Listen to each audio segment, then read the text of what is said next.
Exactly a year ago, Mahindra came up with this, the Mahindra's THAR ROXX.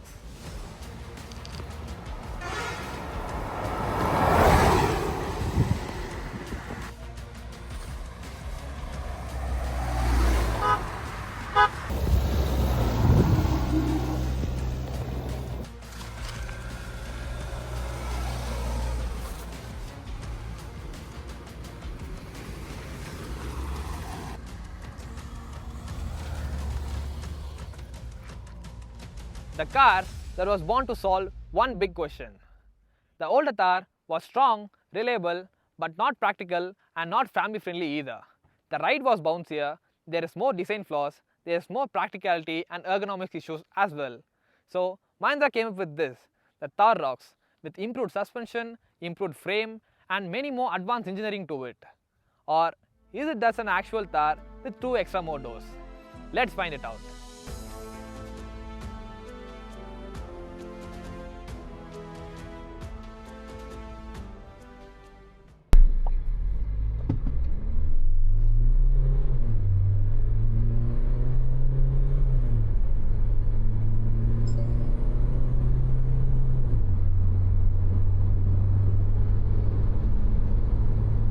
So Mahindra came up with an all-new platform known as the Glide platform, which Mahindra states that glide means this car can able to glide over the potholes or some rough roads. Suspension setup is all new in the front. You get an independent double wishbone at the front and a multi-link coil system in the rear. This means the ROXX is no longer bounces like the old THAR should. On highways, it feels planted. On broken roads and gods, it stays more planted to the suspension. Dimensions wise, the THAR ROXX is longer, taller and wider. The model I am driving right now is the Mahindra THAR ROXX AX5L diesel automatic 2-wheel drive, which is rear wheel drive and not a 4x4, which is second top model compared to the topper one AX7L model. Even though it's a second top model, this car packs pretty much every features that the top end version AX7L model has. Starting off with the wheels. The top end gets 19-inch diamond cut alloy wheels, but this one gets 18-inch wheels, but that's more than sufficient for most of the users out here. Followed by a Harman Kardon surround speaker system, which recently updated with the Dolby Atmos features in the top end model, and a 360-degree parking camera, a front ventilated seats, electrically adjustable driver seats, and a panoramic sunroof. Attention please, vehicle tire pressure is low. But looking from the back, this one got a steel wheel as a stepney. But in the top end model, you get a proper full size alloy with the integrated camera for a 360-degree parking camera. The old THAR was a proper off-road machine, but when it comes to everyday driving, it wasn't perfect. Its short wheelbase combined with a tall body height made it bouncy and unstable in the highways. You could even feel the suspension tossing you around on uneven roads. The oldest THAR's design is more head-weighted. For its compact body, for its small wheelbase or the shorter length, the height is more than the car. So it's pretty much unstable on the highways or in the high speeds. It's dynamically not that well equipped. So what's powering this car?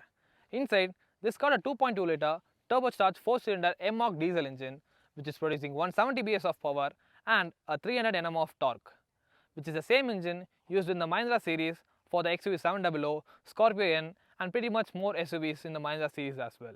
Since this is built on a later frame platform, all this power is sent to the rear wheels. This one comes with a 6-speed automatic gearbox or a 6-speed manual one. But in some models, you can have a 4x4 option too. To put all this in perspective, you can see a small trail going here. So I'm gonna take this car for a small challenge whether this rear wheel drive car is gonna make it to the top or not. Let's start driving.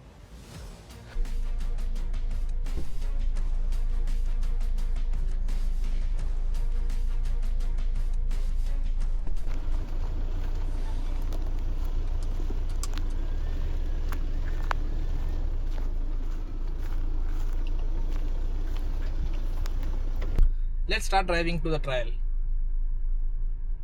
So since this car is a rear wheel drive one, I don't have any 4x4 options to choose over this trial. But this is a test case. I don't know whether we are going to make it to the top or not. But I hope this rear wheel drive is so much capable to do this kind of trial here. There's water here. I don't think that's a problem for us.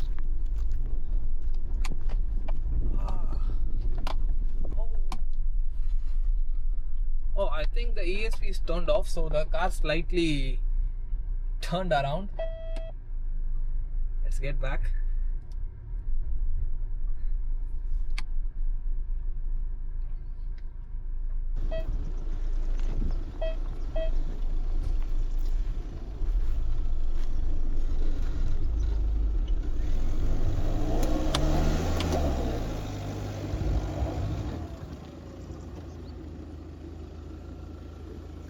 You can see the wheel spin here.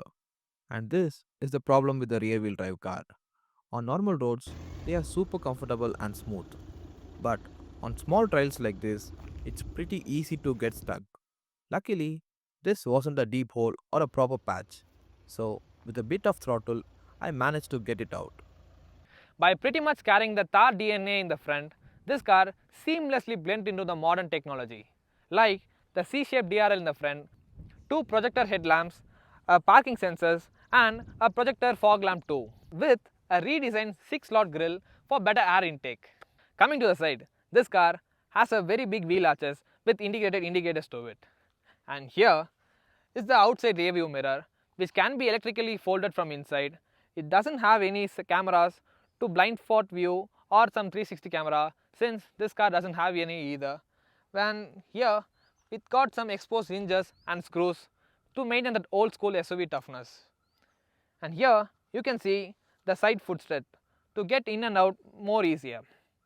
And this is where this car is made for. 2 extra doors for rear passengers to make convenient to get in and out. But does it actually solve that? And here the window, that sort of some 60s-40 split. This is not a fully functional window. Only this part of the window is actually usable. There is a plastic beam going in between it, and this one is simply there existing. So coming back to the rear, you get a full-size spare wheel, which is steel, not an alloy. As I mentioned earlier, you will get the alloy in the top end model only. So the boot opening process is a 2-step process. First open this and you have to lift this. This is still not convenient and practical either, but it's there, so we can't do anything.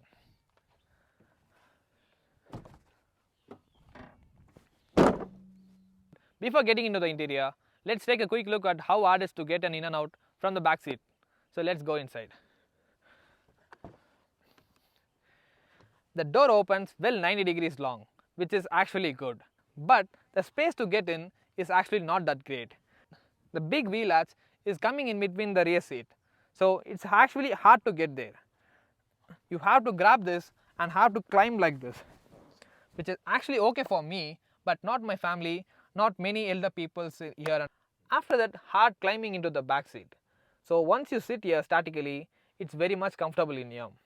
You get more headroom, more leg room, and the leg support, under thigh support is good actually. Since you're not getting any panoramic sunroof in this AX5 model, but you get a small sunroof. Since the car is boxier, you can get more field of view in the driving position and more commanding driving position compared to any other cars. But with that boxy shape, the drag is much higher.